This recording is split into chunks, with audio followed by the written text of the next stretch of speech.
आज की press conference लेने का मकसद ये है कि मैं एडवोकेट आसमा शेख, जो काफ़ी दिनों से हम देख रहे हैं कि लेबर कॉलोनी 20 तारीख के बाद डिमोलिश होने वाली है, ऐसी न्यूज़ अखबार में आए दिन आती रहती है।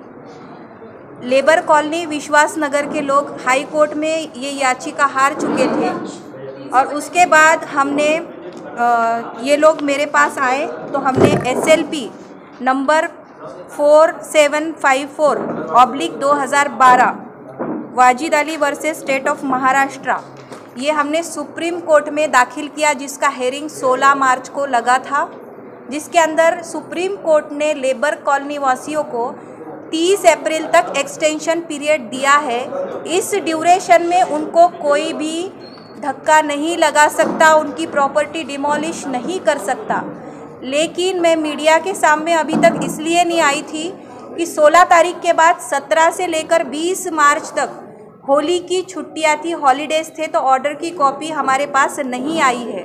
और ऑर्डर की कॉपी जिस दिन मेरे पास आएंगी उस दिन मैं आपके सामने आने वाली थी, लेकिन सिचुएशन बहुत चेंज हो गई है। सिचुएशन आज ऐसी आई है कि हमने देखा कि कई अखबारों में ऐसे न्यूज़ लगे हैं कि लेबर कॉलोनी होणार 20 मार्च नंतर धुळवड डिमोलिश, पता नहीं क्या क्या फला कलेक्टर साहब ने स्टेटमेंट दिए, जिसकी वजह से लेबर कॉलोनी 20 तारीख के बाद तोड़े जाने वाली ऐसी झूठी खबरें अखबारों में फैलाई गई। तो इसका क्लेरिफिकेशन आप लोगों के सामने होना चाहिए कि लेबर कॉलोनी वाले सर्वोच्च न्यायालय में गए थे और उनको सर्वोच्च न्यायालय ने उनको एक्सटेंशन पीरियड दिया है 30 अप्रैल तक, जो कल के न्यूज़ में कलेक्टर साहब ने ऑफिशियली बताया नहीं है। ये बात आप लोगों से छुपाई है कि 30 तारीख तक इनको एक्सटेंशन पीरियड मिला है और इस ड्यूरेशन में कलेक्टर साहब क्या कोई भी आके डिमोलिश नहीं कर सकता। अगर वो ऐसा करते हैं तो ये कंटेम्प्ट ऑफ कोर्ट माना जाएगा।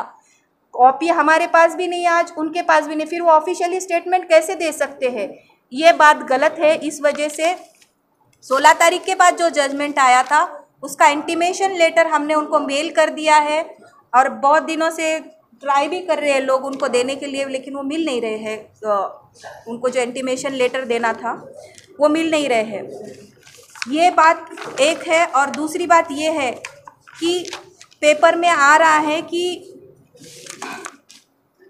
ये जो लैंड है जिसको डिमोलिश किया जाने वाला है वो 17.5 एकड़ लँड, जो मराठी में मैं पढ़ के बताती हूँ, 17.5 एकर जागेत प्रशासकीय संकुल बांधणे प्रस्तावित असून जागा ताब्यात आल्यानंतर पुढील प्रक्रिया सुरू होणार असल्याचे जिल्हाधिकाऱ्यांनी सांगितले। ये बोल रहे हैं कि हमको ये लैंड इस चीज़ के लिए, संकुल बनाने के लिए, प्रशासनीय संकुल बनाने के लिए इस्तेमाल करनी है, उसके लिए इस्तेमाल करनी है। जबकि सिविल कोर्ट का, सीनियर डिवीजन कोर्ट का जजमेंट है कि ये लैंड सरकार की नहीं है। RCS नंबर 350/2000 जो 10/9/2004 को ये जजमेंट लगा गया है कि ये प्रॉपर्टी नवाब मोहम्मद यूसुफुद्दीन खान की प्रॉपर्टी है और आज इसमें और भी निज़ाम के जो वंशज है वो भी इस प्रॉपर्टी को क्लेम कर रहे हैं। स्टेट गवर्नमेंट का इसमें कोई भी राइट नहीं है। और इस जजमेंट के हिसाब से बताया गया है, जो सूट डिक्री हुआ है, कोर्ट का ऑर्डर लगा है जिसमें आज कंटेम्प्ट पिटीशन हाई कोर्ट में पेंडिंग है, इस जजमेंट में लिखा है कि defendant are hereby restraint from changing the nature of property. Defendant यानी सरकार, इसमें नवाब ने सरकार के खिलाफ दावा दाखिल किया था और उसको कोर्ट ने रिस्ट्रेंट किया है कि आप इसके अंदर कोई भी थर्ड पार्टी इंटरेस्ट इसमें नहीं करनी है। अगर ये लैंड आपको चाहिए, the suit land unless property is lawfully acquired under land acquisition act. Land acquisition act के अंदर में ये ज़मीन एक्वायर ही नहीं की गई है अभी तक सरकार की तरफ से, फिर सरकार को इस ज़मीन पे कोई भी प्रोजेक्ट डालने का क्या अधिकार है? भाई हुकुमशाही चल रही है क्या महाराष्ट्र में कि आप किसी की भी ज़मीन लेंगे, उसको एक्वायर कर किए बिना उस पर कोई भी प्रोजेक्ट डालेंगे? सरकार की एक लॉ एंड ऑर्डर होता है उनका, कुछ ना कुछ एक लैंड एक्विजिशन एक्ट देख लीजिए।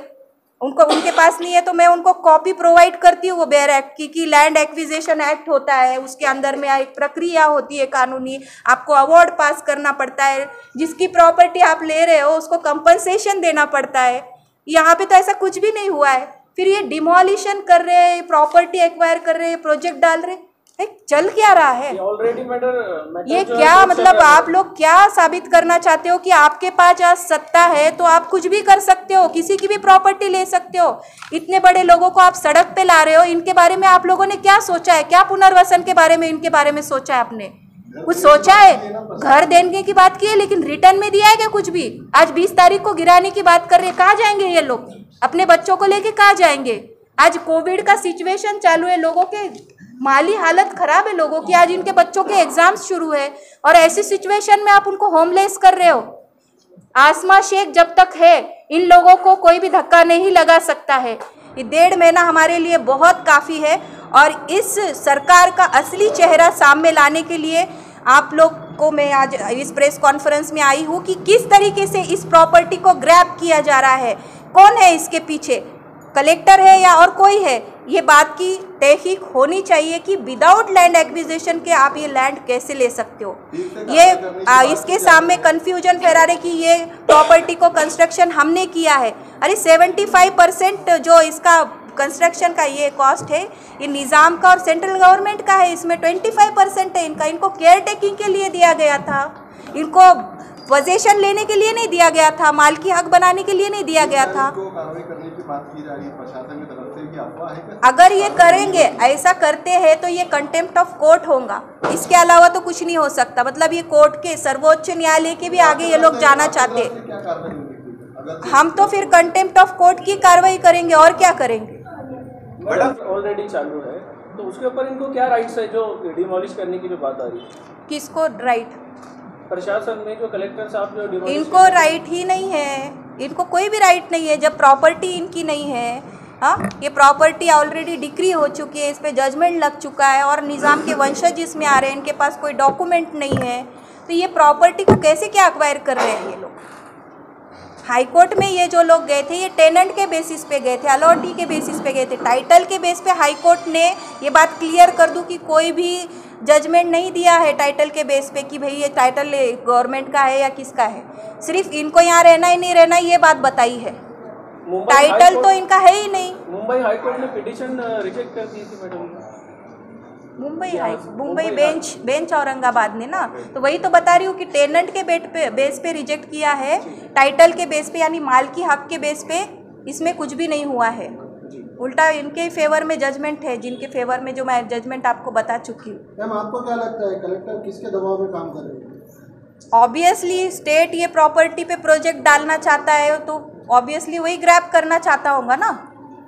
प्रोजेक्ट कौन डाल रहा है, कलेक्टर किसके अंडर में काम कर रहे हैं, वही है।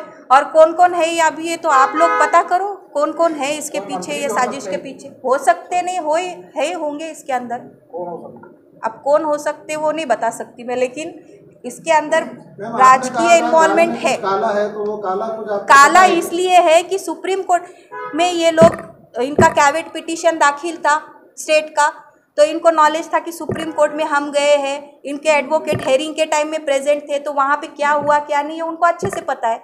फिर भी ये ऐसा मिसगाइड क्यों कर रहे, इतना जल्दी क्यों कर रहे ये प्रॉपर्टी को डिमोलिश करने की। तो इसमें से कहीं ना कहीं तो लग रहा है कि भाई इनको बहुत जल्दी है ये प्रॉपर्टी को कैसे तो भी एक बार डिमोलिश किया जाए, एक्वायर किया जाए। अभी जैसा कि मैडम ने बताया कि 30 अप्रैल तक सुप्रीम कोर्ट ने जो है तो हमें एक्सटेंशन दिया है और बस्ती वालों की दुआएं जो है तो कहीं ना कहीं भगवान तक, खुदा तक पहुंची है और खुदा ने जो है तो इनकी फरियाद को सुना है। ये जो 1.5 महीने का वक्त है, ये जो 45 दिनों का जो वक्त है, ये हमारे लिए कहीं ना कहीं जो है तो एक गॉड गिफ्ट हम इसे कहेंगे, ये हमें गॉड गिफ्ट के तौर पर मिला है। तो ये 45 दिनों के अंदर हमारे लिए नीचे से फिर वापस से ऊपर जाने के जो है तो दरवाजे वो खुल चुके हैं और निज़ाम फैमिली की तरफ से, पायगा फैमिली की तरफ से जो है तो हम कोर्ट में जो है तो टाइटल के लिए, बस्ती वालों की तरफ से टाइटल के लिए जो है तो हम कोर्ट में अप्रोच होंगे और हमारे पास जो एविडेंस है कि ये प्रॉपर्टी निज़ाम की किस तरह से है, ये प्रॉपर्टी पायगा की किस तरह से, हमारे पास कहीं ना कहीं उसके एविडेंस और पक्के सबूत मौजूद है। गवर्नमेंट के भी कुछ हमारे पास ऐसे पेपर है जो ये साबित करते हैं कि ये ज़मीन निज़ाम की या पायगा की है। गवर्नमेंट के पास ऐसे कोई भी पेपर नहीं है जो ये साबित करते हैं कि ये ज़मीन जो है तो प्रशासन की है, ये ज़मीन गवर्नमेंट की है। आज की डेट में, आज की कंडीशन में आप लोग मीडिया वाले हैं, आपको इस बात का बखूबी जो है तो अंदाजा होगा कि कोई भी डिस्प्यूटेड जमीन पर, किसी डिस्प्यूटेड लैंड पर गवर्नमेंट अपना कोई भी प्लान पास नहीं कर सकती है। गवर्नमेंट जो है तो अपना पैसा जो लोगों से वसूला गया है वो डिस्प्यूटेड लैंड पे जो है तो गवर्नमेंट नहीं लगाती। लेकिन फिर भी हमारे शहर के कलेक्टर को ना जाने क्या कीड़ा है, क्या घाई है कि वो जो है तो इसे एक्वायर करने के लिए या इस जमीन को डिमोलिश करने के लिए 350 परिवार को जो है तो सड़कों पर लाने के लिए इतने बेताब है। उसका रीजन मुझे समझ में नहीं आता। उनके ऊपर कोई पॉलिटिकल प्रेशर है या इसमें उनका जो है तो कुछ बेनिफिट है, आई डोंट नो, मैं तो ये नहीं जानता। लेकिन कहीं ना कहीं कलेक्टर साहब का उतावलापन हमें बता रहा है कि दाल में कहीं ना कहीं कुछ जो है तो काला है। ये हाई कोर्ट में आपने ये एविडेंस बताया नहीं कि अभी तक किसमें? अभी क्या हाई कोर्ट में जो जजमेंट आया अभी जैसा आपने एविडेंस दिए नहीं है। अभी जैसा मैंने आपको कहा कि हम टाइटल के लिए कोर्ट में जा रहे हैं, हाई कोर्ट का जो जजमेंट आया वो कॉलोनी वालों ने, बस्ती वालों ने लड़े थे, टेनेंट की बिना पर लड़े थे और वो कहीं ना कहीं कमजोर पड़े। टाइटल के बिना पर कॉलोनी वाले अभी तक हाई कोर्ट में नहीं गए। कल को टाइटल अगर फाइनल हो जाता है जी, तो आपको वैसे भी तो जाना है। कैसा जाना है? फिर टाइटल अगर निजाम का हो जा रहा है तो आपको अगर पूरे निजाम ने बोला निकल जाओ तो निकलना पड़ेगा। नहीं, हमने जो है तो बाकायदा उनसे एग्रीमेंट किया है, पूरा ठहरा है। तय हो गई। हाँ, सारी बातें हम जो तो तय हो गई है, सारी तैयारी। अब हम जब, हाँ बिल्कुल लड़ेंगे, उनकी तरफ से मैं लड़ूंगा और मैं लड़ूंगा इन गरीबों के लिए, इन बस्ती वालों के लिए। और हमारा वादा है पूरा मीडिया के सामने, हम इनको हटाने वाले नहीं। मैडम एक गोष्ट तुम्ही लक्षात घ्या, आम्हाला एक क्लियर